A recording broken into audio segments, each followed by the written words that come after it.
Good day, everyone. Thank you for joining to another very fun episode at the Sikh Anesthesia podcast. This podcast has been requested for a hot minute now. Ever since I went to the Diversity CRNA conference at Pasadena, California, with Kaiser Permanente School of Anesthesia. Everyone saw me and Jeremy and our selfie together. There was a lot of people who were like, "This needs to happen." Sass was there. Mark was not there. But we missed you, Mark.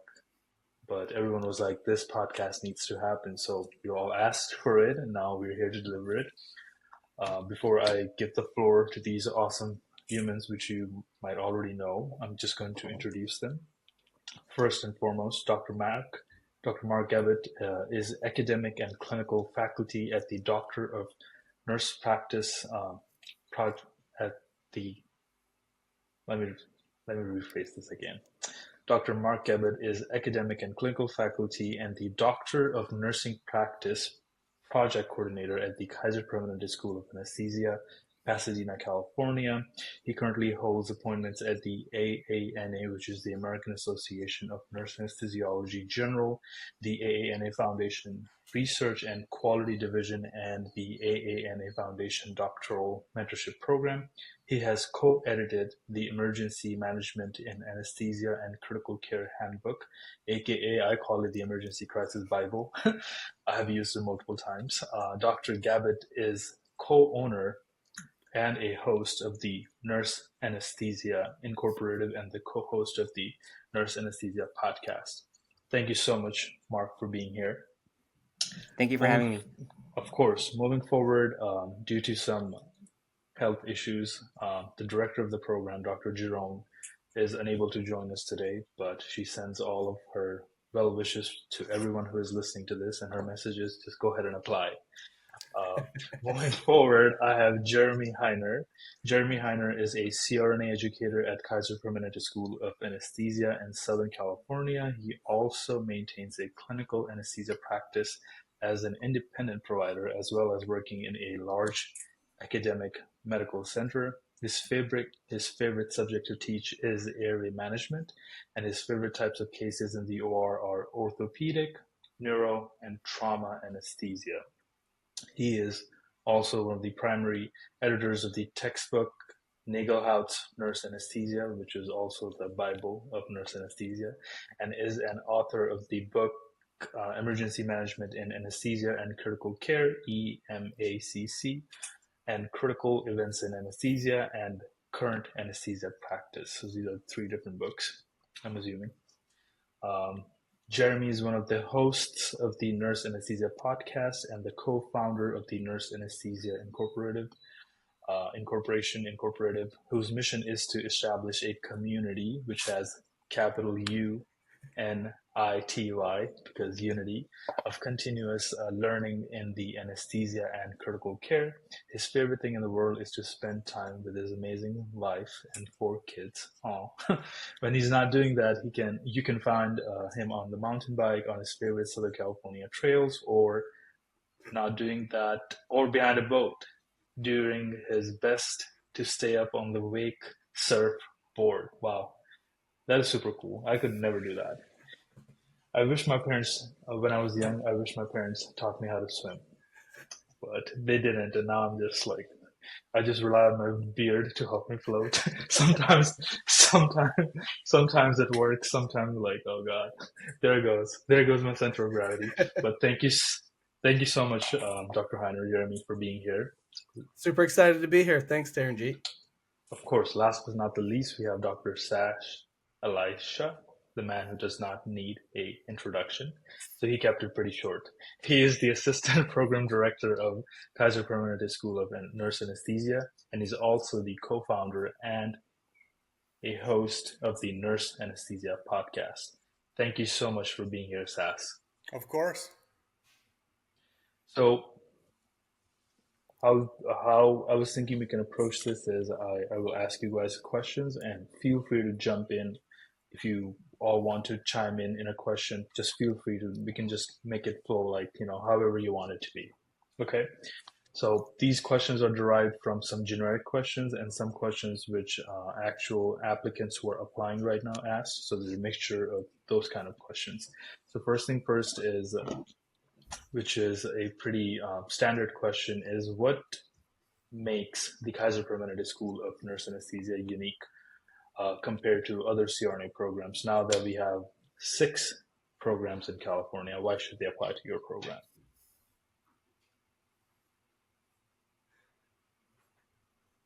All right, we're all going to jump on this at once.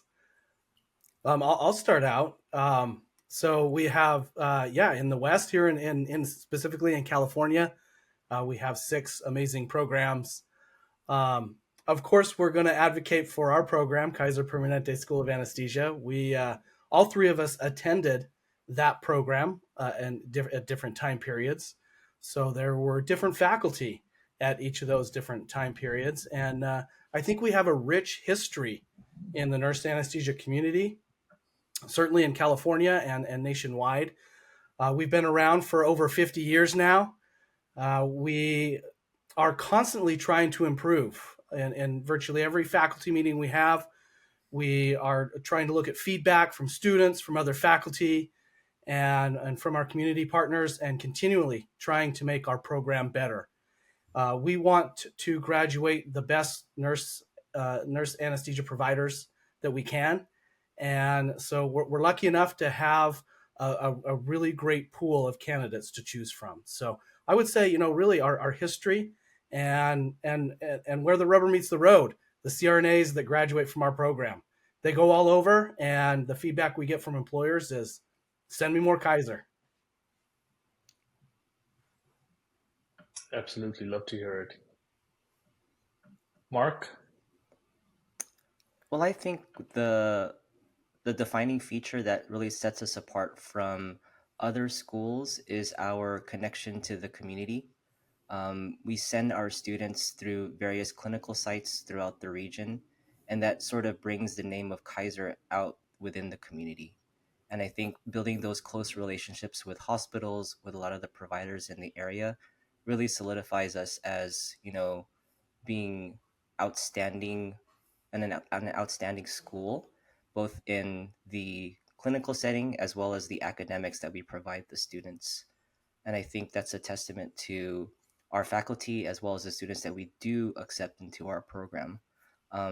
It's also really awesome, just to piggyback off what Jeremy said, is that a lot of our faculty are former students. And so there's a legacy that's involved in terms of our school of continuing a high quality education that we want to continue on for many years to come. So I think that's something that sets us apart as opposed to other programs.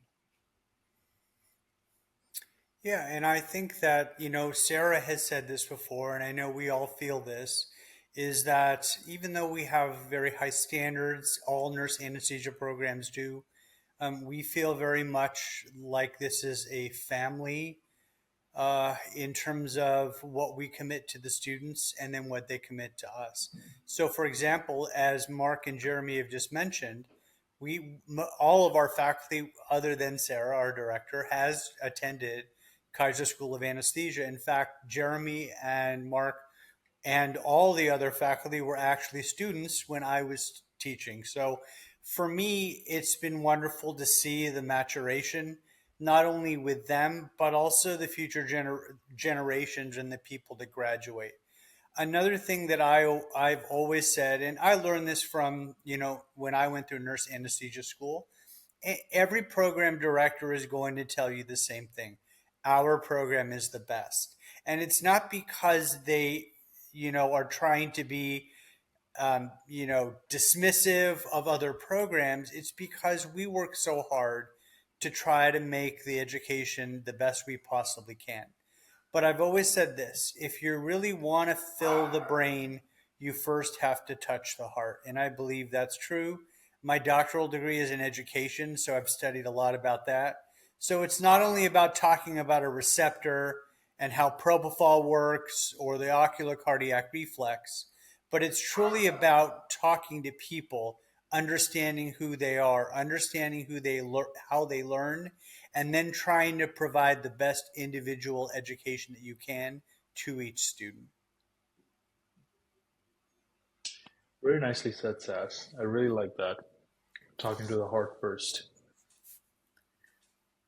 Moving forward, for someone or majority of the viewers who are listening to this is they are probably like working in an ICU or graduating right off from the nursing school.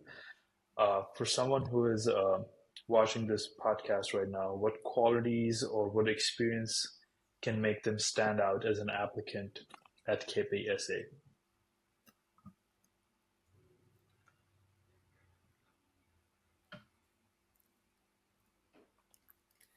So Jeremy's the one that looks at all of the applicants. Yeah, I do. I get to look at all of our applicants every year and spend some time going over transcripts, personal statements, letters of recommendation, and we are so lucky to have a number of people apply to our program. And it can be tough when everybody works in the ICU and everybody has several years of experience to try to stand out. I think one big thing that I would say is don't don't try to say what you think we want to hear. And going back to Sassa's kind of speak to the heart, speak from your heart, speak from your own experience, and you're the best one who knows yourself the most in depth and the best. So talk about your own experiences, and again, don't try to say what you think other people or faculty want to hear, but just speak from your own experience. I think that's probably going to help you stand out the most. You have unique experiences and you've done unique things, so highlight those in your personal statement. And then if you are in an interview, we give you time to speak about yourself, and that's your time to shine. That's your time to speak about you as an individual, what your journey's been, what your goals are, because in the end, we get so many people are so incredibly qualified. We're going to try to pick the cohort that we think will mesh the best, that will kind of stand up to the goals that we set and that they set. So again, speak from the heart, speak from your own personal experience. I think authenticity is the key here. Being Absolutely. genuine, Yeah. being true to yourself. Mhm. Anything you gentlemen want to add? I people apply. So many people apply to our program. As you know, I'm sure many of your listener knows, we're one of the most desirable and applied to programs in the country. Going on what Jeremy said, we don't accept an you don't accept an application to anesthesia school. You don't accept a GPA to anesthesia school, because when everybody comes for an interview, everybody has the same grades. They're great. Everybody has the same great experience, but it's truly about the person. So we're accepting a person, and knowing that everybody should be able to do this academically and clinically. Who is that person? Can I trust them? Will they trust me? Are they able to take direction? And then, one of the things that I'm always happy about is, for your listeners, when you go into the operating room and you do your observation days, you're going to be amazed.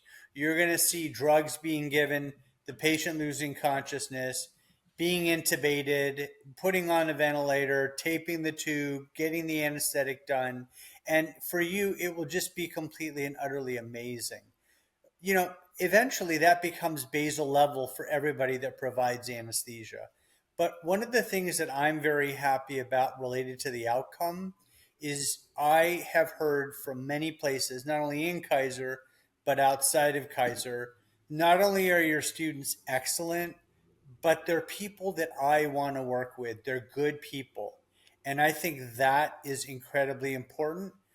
I don't think we make them that way. I think we do a good job and strive to make sure that we accept applicants who we believe fit that model, and then we build on it. So that's another thing that I'm very proud of in terms of our program.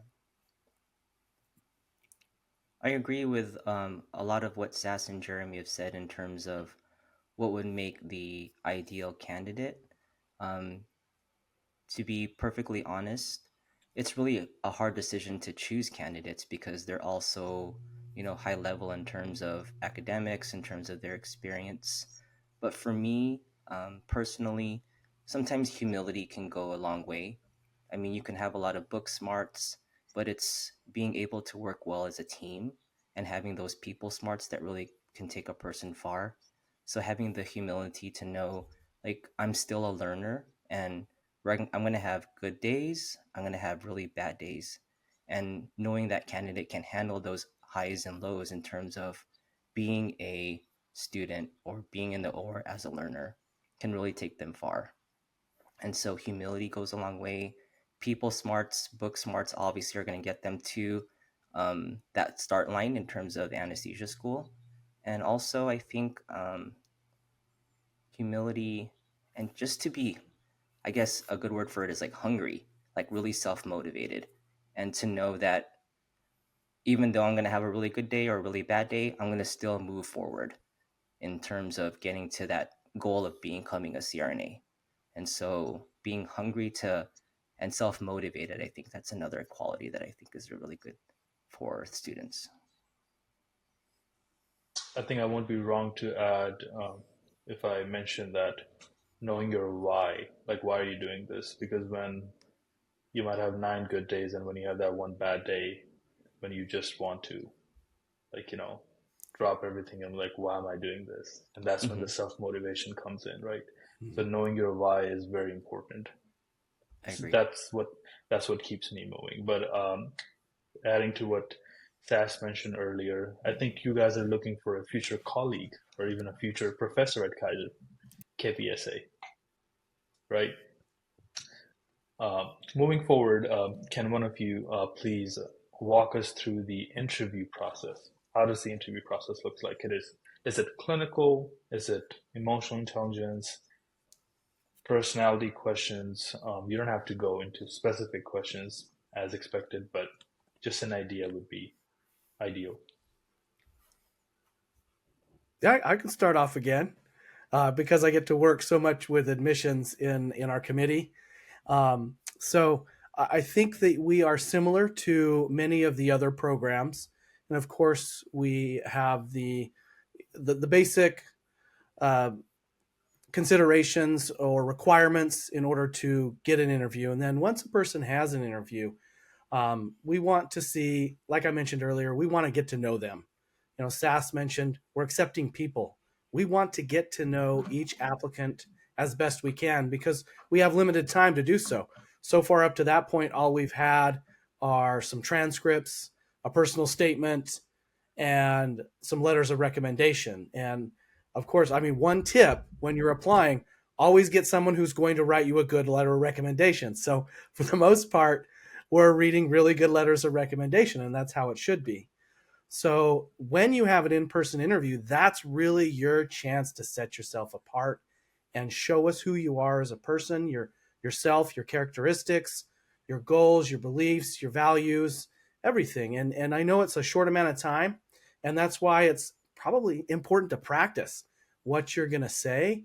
At least have the thing. We also at the same point, and I don't think we're unique in this. I think every nurse anesthesia program is going to want to see the genuine person. So be as genuine as possible. Even though you've practiced your answers, you should practice them. This is your chance, your few minutes to get in there and talk about yourself. So we incorporate that component, a chance for an individual to talk about themselves. I think along with many other nurse anesthesia programs, we want to know that you have a basic understanding of ICU content. And so that's one of the requirements that we have for admission or to get an admission or to get an interview is to become critical care certified. So your CCRN. So we want to make sure that people have a good basic understanding of ICU knowledge.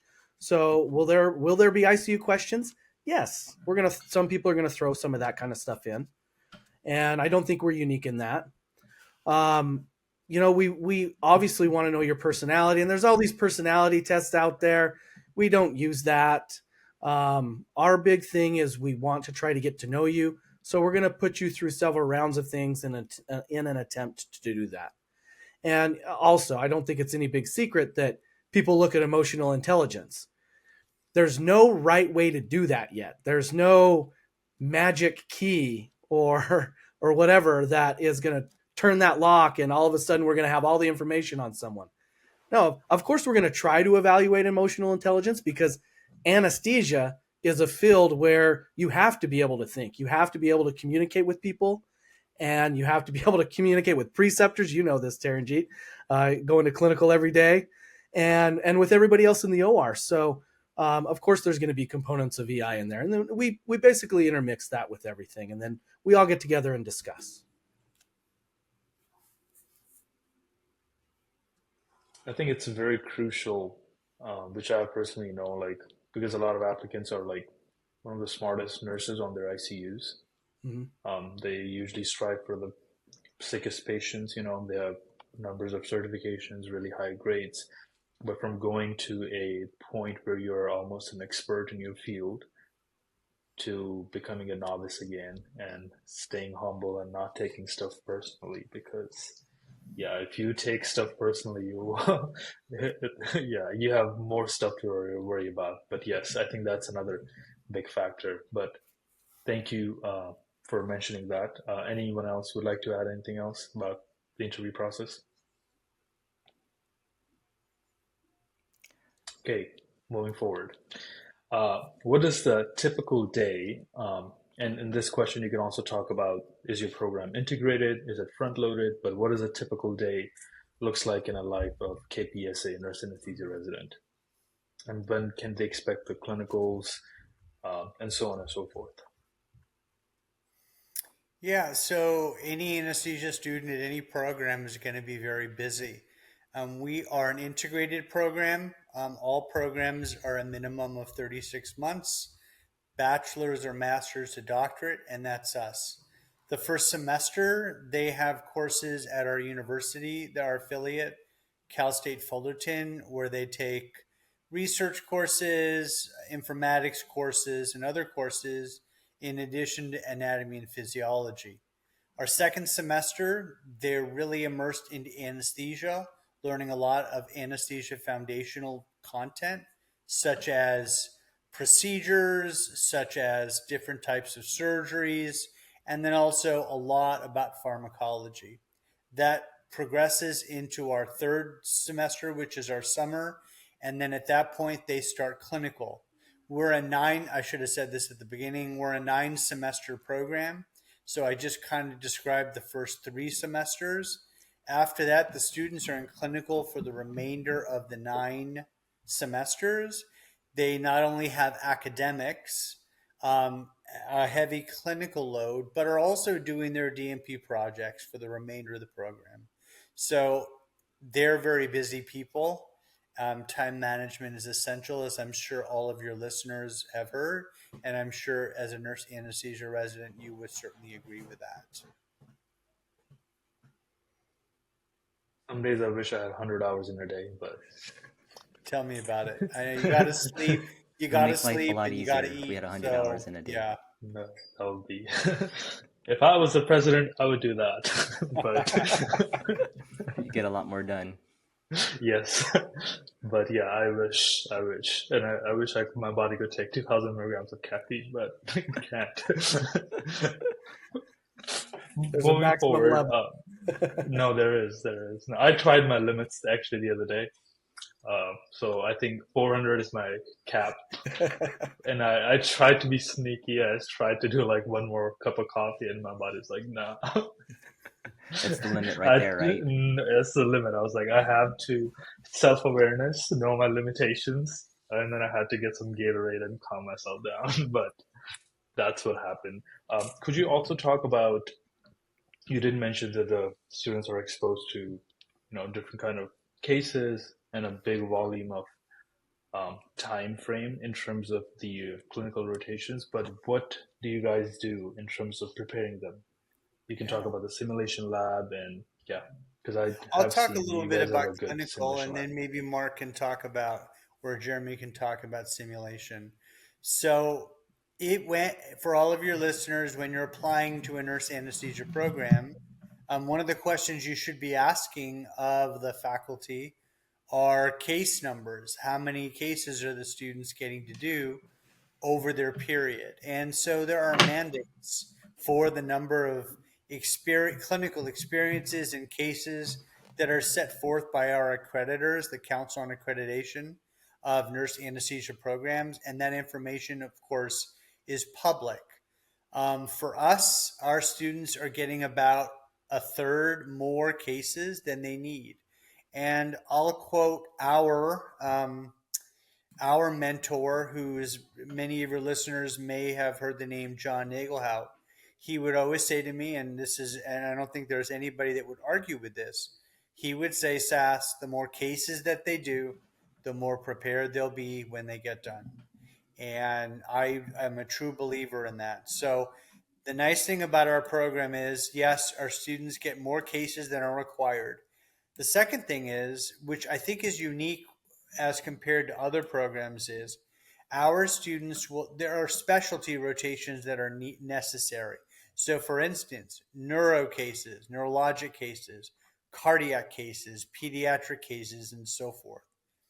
Our program provides a concentrated 1 or 2 month specialty just in those types of cases. So a student can truly become immersed in that type of anesthesia and truly learn about it before they move on to a new specialty. So again, I think that's another unique thing about our clinical program. So, in terms of preparing students for clinical, I think I can speak a little bit to the simulation process we have. So, during the first couple semesters, in terms of our anesthesia students, we have dedicated simulation time for them.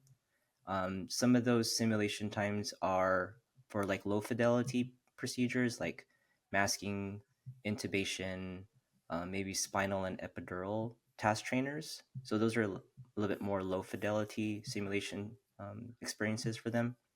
But we also have higher level, high fidelity simulation where we do an actual induction sequence for our students. We do like drug dosing, induction sequence, and helping them to learn the process of induction for typical standard patients.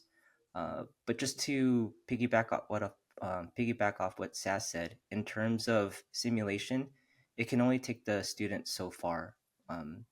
A lot of the learning or the majority of the learning is going to happen in clinical for them. Again, either it's going to be a general rotation or a specialty rotation. And so when students first start in our program, they're really excited about doing simulation and having the opportunity to do those task trainers, do the actual high fidelity simulation.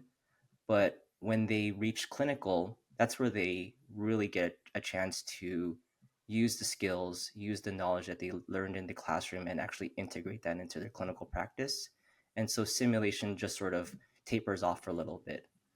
But we just started a new program, and Sas could probably speak to this in terms of differential diagnosis that we're going to be using throughout the curriculum, which is going to help our students. And that's simulation based in terms of finding certain diagnosis, front shelf, back shelf diagnosis, pre-test probabilities and whatnot. And I think those are going to be integrated into our curriculum from the beginning all the way up until they're done, so that when these, quote unquote students and future colleagues are going to be in the OR, they're going to be even more well prepared to take care of patients. So we have lots of ways to help our students be prepared both for clinical as well as after our program.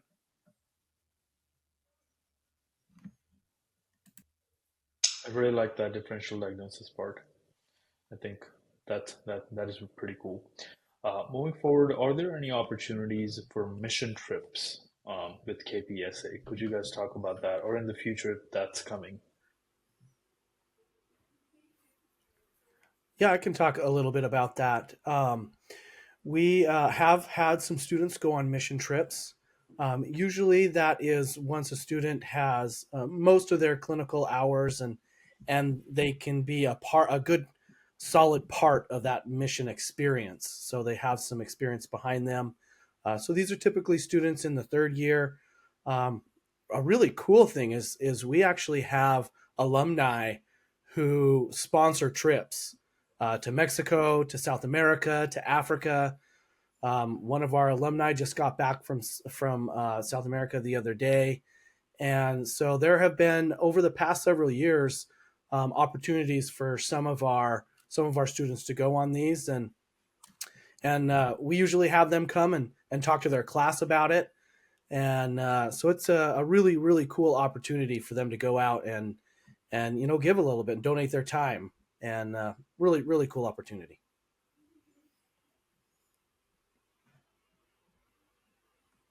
So, as you mentioned in the introductions, Jeremy and I both are practicing CRNAs, and we actually practice at the same KP facility, Kaiser Permanente, San Bernardino County. At that facility, there's a group of I think CRNAs. I think you froze there for a second, Oh, buddy. Was okay. Can you hear me now? I think you froze there for a second. Could you Okay. could you start over again? Yeah, no Sorry, problem. thanks. So Jeremy and I both work at Kaiser Permanente, San Bernardino County, and there's a group of CRNAs that do mission work down in Mexico. The organization that they're affiliated with is called Interface, and so just like Jeremy said, we've had some students in the past join that group to do free surgeries for patients down in Mexico. So it's a really great opportunity for those, students in the third year to use their skills again to help the community.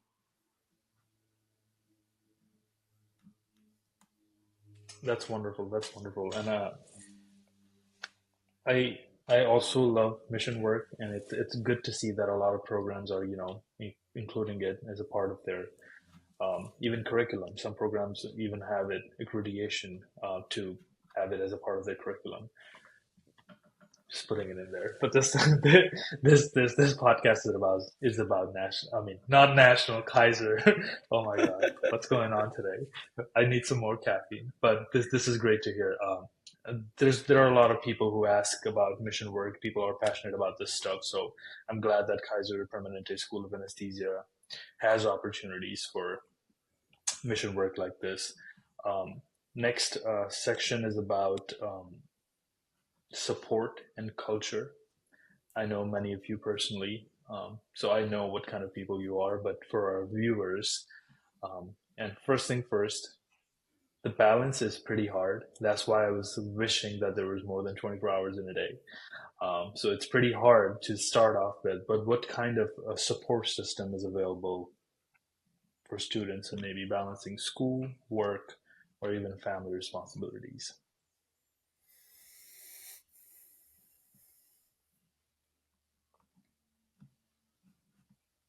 Don't say there is no balance. There is no Yeah. support. Come on, someone say I mean, something. yeah, I mean, I'll start. It's, any you can tell. Obviously, your listeners know you. Anybody that starts in any nurse anesthesia program is going to be an incredibly busy person for 3 weeks until those boards are done, no matter where you go. We do our best to support our students in that we think we have a very good relationship with them. We believe that if they are having issues related to not being able to do or family issues, let's be honest, family members get ill, family members pass away. Those are the types of things in someone's life that are really, really important. And, in my opinion, at times more important than being in school. If you don't have your head with you at that moment because someone's sick or there's something going on in your life, my opinion is you shouldn't be in clinical. You should be taking care of your business as an adult. Secondly, if you can't have your head in the game at a particular time, you're not providing the best care for the patient. So we really realize that, yes, we want students in clinical, we want them to be taking their tests, we want them to be moving forward. but we also realize that we're not educating robots, we're educating human beings and adults with adult type problems. And we work with people to make sure that they are doing well psychologically, physically, and at the same time meeting all the requirements that are set forth in order to graduate from our nurse anesthesia program. And then also, like any other university, Cal State Fullerton has resources if students are having problems. So there are plenty of resources at Kaiser if a student is having trouble.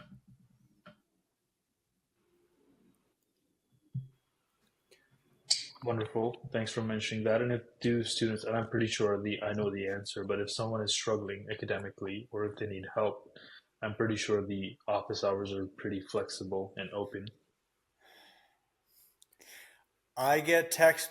So as you mentioned, I'm I kind don't. of the Okay, guy. I'm gonna cut you right now. I don't even go to Kaiser, and I was talking to Sash when I was talking to Sash when I was studying for my C exam. So I already know the answer to this question. But go ahead, Sash. No, no, no. I mean, my job is, I, one of the things that I feel so personally satisfied with my job is that I get to help people. Nurses help people, whether it's in the hospital or otherwise. And, Mark had mentioned Jeremy and, he still practice. So do I. So I'm lucky in that I get to teach, which is really what I want to do, administrate, which is really not what I want to do, and practice, which is what I want to do. But because I'm in charge of clinical, clinical, we have students in the hospital at night. So I get text all of the time. And I think that it's important if I feel personally this is just a me thing. I feel very personally responsible for the students in clinical since I make their clinical assignments. Now, I don't make them in a vacuum. All the faculty help me. However, because make the schedule, I feel incredibly responsible for them. So when they need me or there's an issue, they know how to get a hold of me and I respond to them. And that's the way it should be. I'll add on a little bit. I think Sass did a really good job about talking about the resources, and he gets texts all the time. Um, we as a faculty, from day one, we tell the students we have an open door policy. So we don't have office hours because they can come and they can email us. A lot of them have our cell phone numbers. We have DNP groups, and I'm texting my group all the time. They're texting me, and so we want to make ourselves available, and that's, I think, one thing that our faculty really strives to do is to be there for the students when they need it, and that's the kind of culture that we want to promote. And then one last thing on support is your fellow classmates, and we really do try to promote the cohorts being together, and we love it when they do stuff on their own. Just this our class of 27. It's on Instagram, so you can see it. They finished up their semester. They all were required to go to a conference. That conference happened to be in Newport Beach, so they got there. The conference was on a Saturday. They had a Friday night at Newport Beach where they all got together as a cohort and spent some time together. And then they came to the meeting on Saturday and spent some more time together. And I just think that's wonderful to see, people, they're going through the same thing. So they understand what their friends and colleagues are going through. And they lean on each other. They lean on each other a lot. They also have the opportunity to have mentors of, years ahead of them, or upperclassmen, you could say. So, the classes of 25 and 26, there's the potential to have mentors from the class ahead of each cohort. So I know that they will rely on those mentors, those other student mentors who have been there recently and kind of understand, because they're so acutely aware because they're living it along with their colleagues. Exactly. Oh, The absolutely. Who only else to ask who's going through it? Exactly. only a student in CRNA school knows what exactly another student in CRNA school is going through. And so that community of the students being together really helps support each other. Just to piggyback off what Sass and Jeremy said, you know, it used to be that the mentorship between different classes was sort of on their own.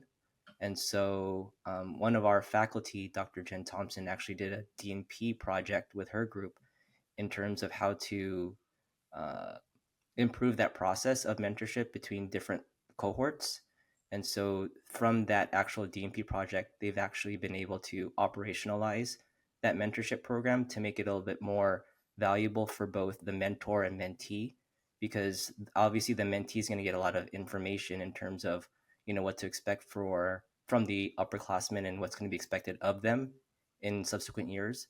But the good thing too is for the mentor is I have all this knowledge that I've gained over the last 1 to 2 years. How can I pass that along to that other mentee so that they can be even more well prepared than I was? And so it's this positive cycle that builds upon itself in terms of our D&P projects, in terms of our D&P mentors from those projects. And so it's a really nice process to see come to fruition.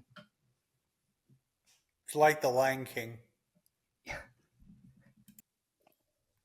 Nice analogy touch there in the end. Moving forward, this section is also pretty critical for our applicants, but what common mistakes do you see in personal statements or even in interviews, and how can the future applicants avoid them? Yeah, I think this is an important question. And it kind of goes back a little bit to what I was saying earlier about being genuine and telling your own story and not trying to think, oh, you know, I think Heiner want to hears this. Heiner just wants to hear about you. So I think that's probably a common mistake that people might make, is trying to say something that they think the school wants to hear. So again, going back to being genuine and telling us your story, I think is really critical. Yeah, and I know, at the diversity workshop, we always practice this, but, you know, practice, because people are going to be asking you questions. And, you know, you're, Taranjeet, you're in clinical and people ask you questions. There's some questions you don't know the answers to. And then you just say, I don't know. And you'll figure them out, or they'll tell you. But then there are those that you know, and being able to be articulate about that and be concise is really, really important. We're looking for the same. So if someone has lots of public speaking experience, great. And you can speak, in a concise way that makes sense as people are asking you questions, that's fine.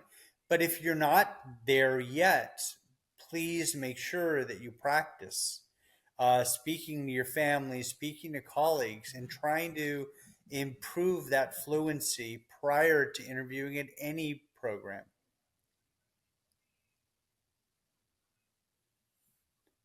I mean, from my experience, I feel like the interview environment is to sort of mimic the OR environment, because it is pretty nerve-wracking, and to see how and what you do with your nerves and how you interact, and if you let them take over you or you take over your nerves and approach, in my opinion. But yes, not every interview is that way, but that's what I got out of the CRNA school interviews, or from people I have heard personally mentored. um, Moving forward, how important is, in your guys' opinion, is to shadow a CRNA before applying? I'm pretty sure it's a requirement for your guys' application process, but what's the importance behind this, and why is it a requirement?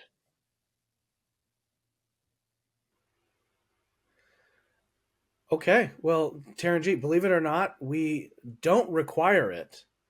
We strongly encourage it, but we don't I require it. And stand, here's I stand corrected, yeah. please. Well, and so it used to be a requirement, but here's the problem that we came to when it was a requirement. And again, I think everyone should, but not every shadow experience is the same. So, do we think it's important that you have a good understanding of what you're going to do as a nurse anesthesia provider? Absolutely. You should know that, and you will be asked that during the interview. No matter what school you're applying at, they want to know that you have an understanding of what your job is going to be. However, it's due to constraints of getting in a hospital and getting into the OR. It could be really challenging sometimes. And like I said, not all shadow experiences are the same. Somebody might be in endoscopy where another person might be following in general surgery or in the heart room or something like that. So the caseload isn't necessarily the same. And if you're only doing that once, you're not going to see the whole broad aspect of what it is to be a CRNA. On the flip side, like I said, we strongly encourage it because it will give the individual a good idea of what to expect, and they can talk to the CRNA that they shadow and talk to them about their experience and their scope of practice and all of those things. So there you go. Strongly encourage it. I think it's absolutely valuable. And in addition, usually the people who go and shadow, they really enjoy it because they're getting into the OR and they're actually seeing some of these things they only hear about if they haven't been in the OR.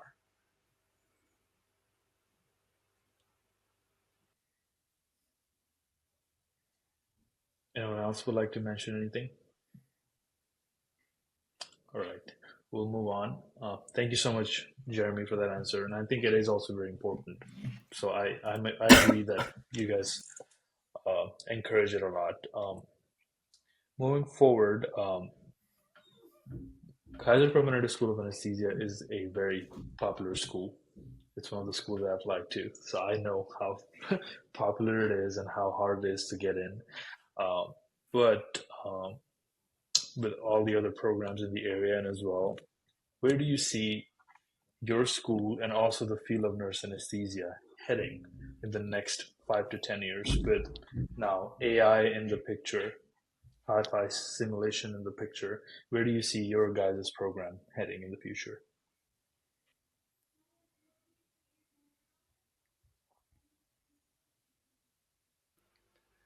I think Gabbett is a good one to take the reins on this one. Uh, he's doing some really cool stuff with POCUS. So, in terms of the field of anesthesia in general, I think a lot of what is going to be occurring is more data driven care in terms of, okay, we have all these resources that we have at our disposal. How are we going to be able to use those resources in a responsible way to take the best care of our patients, right? So if we look at a lot of our patient outcomes, what can we do to improve those specific patient outcomes and provide the best care to our patients? And the only way that we're going to be able to do that is to use the data that we are able to collect from these patient experiences to, again, improve patient care overall.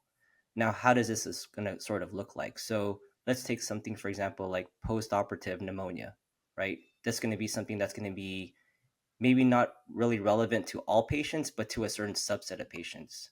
So what we can do is look at the data saying, what does a patient that's going to have pneumonia typically look like? And once we are able to look at the data, we can analyze the data and say, all right, these are the specific patient qualities that are going to predispose a patient to having pneumonia. So if we do prehabilitation, optimizing of these certain patients, then we could prevent postoperative pneumonia in this certain class of patients. Does that make any sense?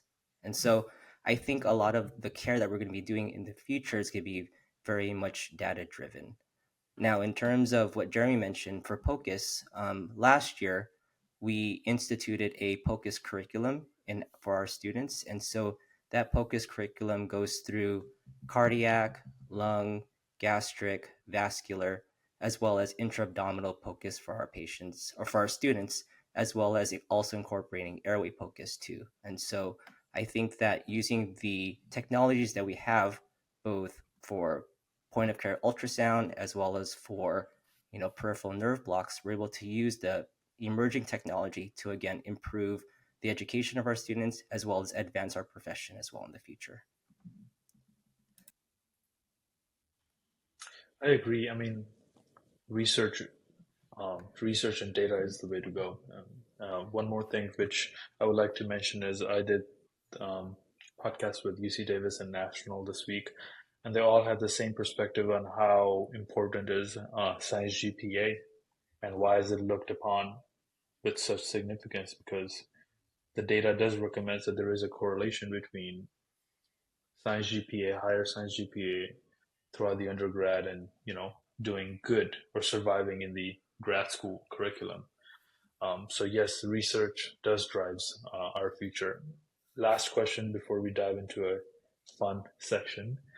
Uh, and the last official question of this podcast is, how does KPSA incorporate leadership, advocacy, or even policy into the curriculum? Are there any courses like that?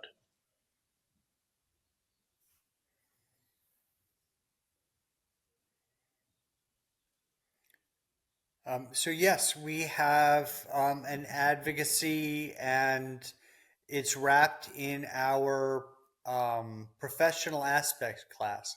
So as our council on accreditation, as they dictate what the curriculum is, every school of nurse anesthesia will have a professional aspects class. The details of that class are specific to every school, but it's important in order for people to know, students to know about the profession, where we've come, where we're going, different bills that come up at the state and local and even federal level that is going to affect our practice. So, yes, we are big advocates for our profession, and students will be educated about the things that affect our profession. And again, in order to really truly understand those, you have to understand a little bit about the history of where we've come.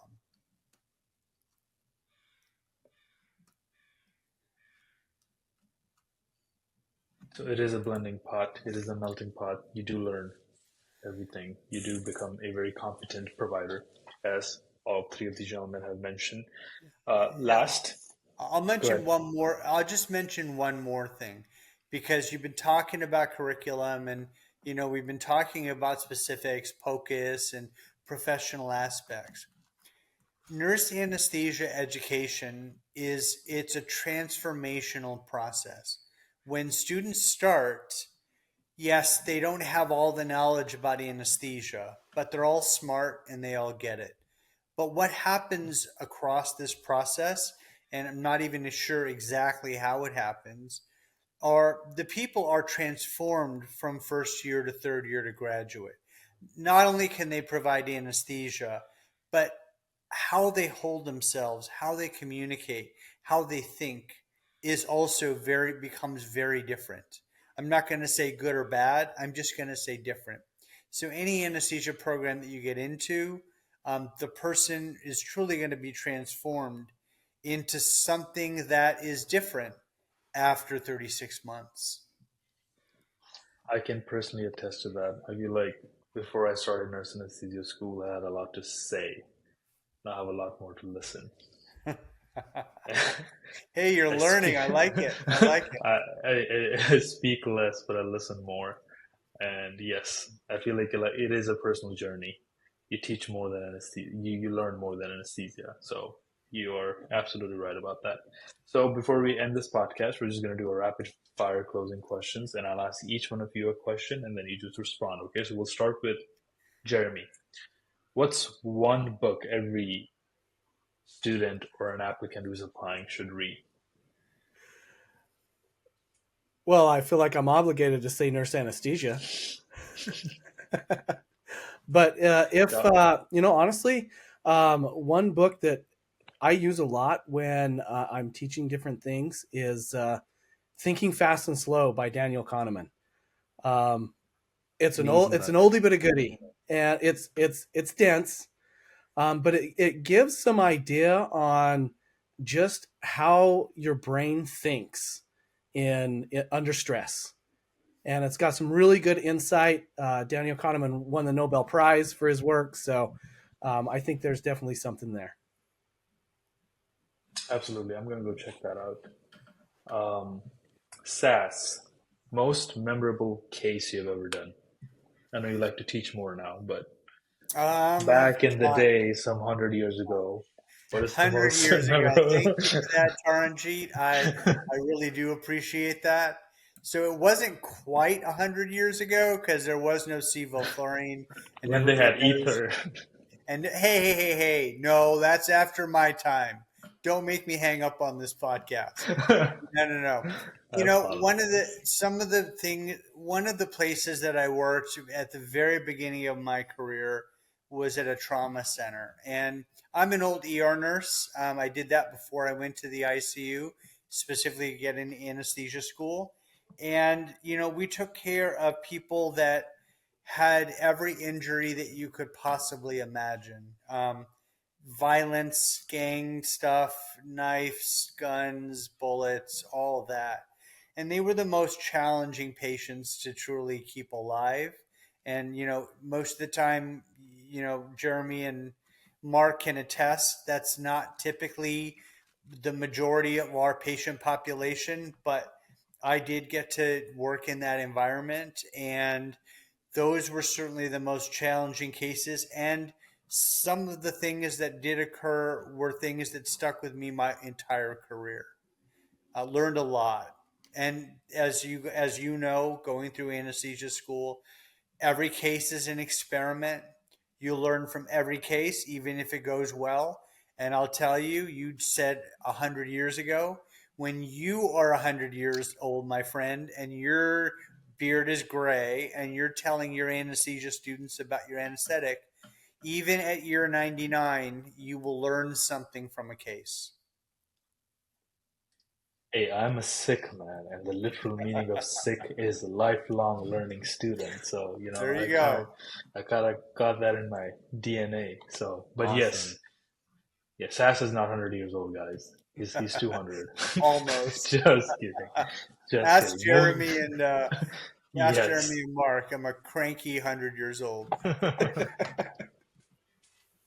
Moving forward, this question is for you, Mark. Coffee or meditation before a long case? Well, I personally don't drink coffee, but I do drink tea. And so I would probably say tea before a long case. Just Let me not too much, or see. you have to go to the bathroom. Yeah, not too much, or else you have to go to the bathroom. But you do need a little bit of that caffeine bump to get you through that case. No, absolutely, I agree. I agree. Yesterday or on Friday, I was there until 7:30 p.m. and I was like, okay, I need something. So I had to go real quick, shot of espresso, and then I was good. Yeah. But But sometimes those cases, you just yeah, get that adrenaline rush too, and it oh yeah, you sort of do. keeps you up as well. So, Yeah. I mean, I'm just there for them to blame the anesthesia. If something happens. Aren't we all? What, what did I do, man? I didn't do anything. Everybody innocent But always looks to bystander. the top of the drape. yeah, no, honestly, it is so true. Jeremy, if you could go back in time, what would you tell yourself? One piece of advice as a nurse anesthesia student.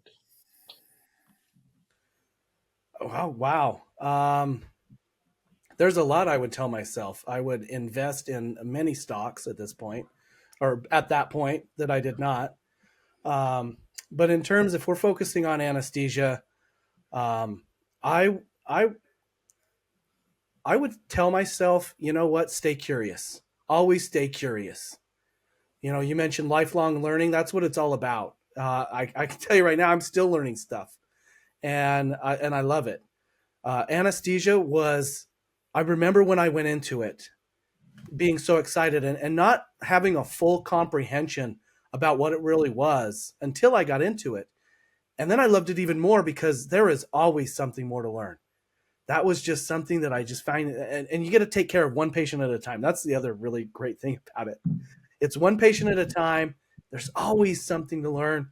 We've talked about the future a little bit, and with peripheral nerve blocks and POCUS and differential diagnosis and AI coming out. There's just so many cool things. There's more medications coming out that are going to be used in the future. So stay curious. So are you saying that instead of being born in 1999 and just pissing in my mom's lap, I should have been buying some houses? Is that what you're saying? Oh man, Tara G, when you say 1999, that makes me feel old. I was already married at that point, and Good for you. yeah, but yes, real estate is another thing I would have told Yes. myself. Yeah. You know what? Save more money, put more pennies in that piggy bank because you're going to want No, to absolutely. spend some money on some property. Absolutely. Absolutely. This question is for SAS. One thing you would tell the students not to worry about too much. And this is something that I do tell the students all the time. So we have brand new ones that are going to be starting in the operating room in July. And the hardest part in any educational process, whether it was nursing school, med school, certainly nursing anesthesia school, is the beginning, because there's the most to learn, and it's also most overwhelming. I always tell the students to give themselves grace. That's one. You asked Jeremy about that question about what would you tell yourself. Going back when I was a student 100 years ago, that's what I would have told myself because I didn't. We're it is certainly a generalization, but our personalities, we have certain personality traits that make us really good at this job, but certainly also make it hard on us. And one of the things we don't have a lot of, we don't have a lot of, we don't have a lot of patience. We want instant success. The other thing is that we're perfectionists. So when you put those two things together, and as you can attest with your learners, with your audience, you can tell them, even though you studied as hard as you did and practiced as hard as you did and visualized as hard as you did, you are still struggling with inductions. You will continue to. You will continue to struggle with cases. And that was absolutely the hardest thing for me because I just couldn't figure out why I couldn't do this. And what I then realized later on when I got a little bit smarter, when I was about 75 years old, is I figured out, you know what?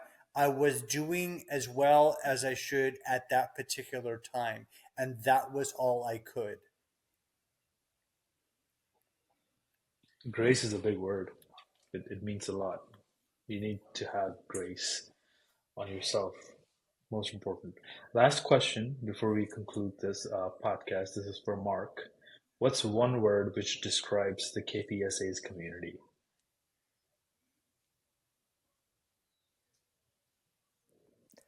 I think the one word that can describe the KPSA community is dedicated.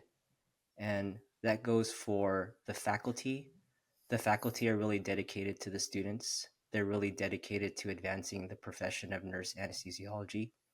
And our students are really dedicated to their didactic, their clinical, and putting in the work and the effort to get to that place where they want to be. So I think dedication is something that really defines us as a school. I love it. Dedication. I love it. Well, thank you so much, all three of you, for donating your time today. I know you guys are very busy, but I can tell you that our viewers are going to love this podcast, especially when the application cycle is coming pretty soon for your schools and other schools. So thank you so much for your time, and we're going to conclude this podcast at this time.